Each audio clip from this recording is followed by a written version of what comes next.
Yeah. Senator Grassley. Thanks to both of you for your courtesy. I have a non-crypto question that you probably would expect me to ask. Before I ask that question, last Congress I led a temporary fix that ensures the CFT whistleblower program continues to operate and make whistleblower awards. At the end of this fiscal year, the fix expires, putting the program at risk. That's why I introduced a permanent bill with several of my colleagues, including Senators Hassan, Boozman, Warnick, Collins, and Fetterman.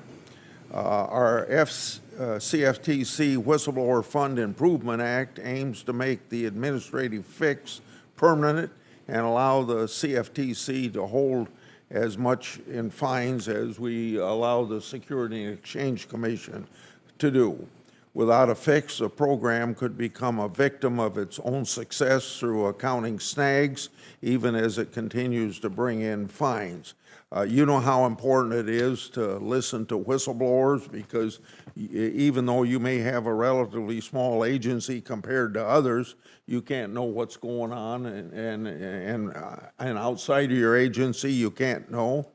So, Chairman Benham, what would happen to the CFTC Whistleblowers Office if Congress fails to act before October? Senator Grassley, thanks for the question. And before I respond, I just want to thank you for your leadership on this particular area. It's extremely important. As much as you say it's not necessarily crypto-related, it is in many respects, because so many of the enforcement cases that we're seeing in this space are driven through or could originate from the whistleblower office. Ultimately, if this fix is not made permanent, and I hope it is in fact made permanent as soon as possible, this will have a very negative impact on our ability to both staff the whistleblower office, to ultimately fund it, and to be able to get word out to the general public about what the whistleblower process is, the awards that can be awarded essentially, and the protections that are also afforded.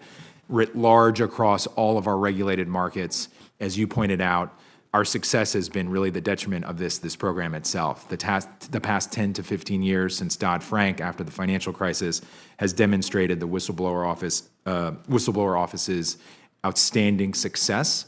I think there's a lot of trust from the agency with industry stakeholders and market participants. We've seen $100 million whistleblower awards be paid out, which is really the issue and the reason why we're talking about this right now. But ultimately, it's our enforcement program, the size of our markets, and the ability to receive these tips and complaints, and to have incentives for whistleblowers to bring this information to us. Because without that, as you point out, given our size and regardless of federal agency, small or large, there's only so much we can see in the marketplace. We only have so many tools. So having this public-private partnership, in a sense, is extremely important to ensure transparent and fair markets. So I would ask you and the committee to continue thinking about this. We are here at any moment to help with technical assistance, but in order for the CFTC to continue to be successful and the whistleblower program to be successful, this fix is extremely important, because ultimately the payouts continue to grow, and if they do, it's going to put the office in jeopardy from a staffing and a resource perspective. I thank you for your very firm statement on the urgency of this legislation. I'm glad to have this opportunity that you're here to draw attention to the CFTC's Whistleblower Fund Improvement Act. This is something that we've got to work on and get passed by September 30th. Thank you, Senator. Thank you.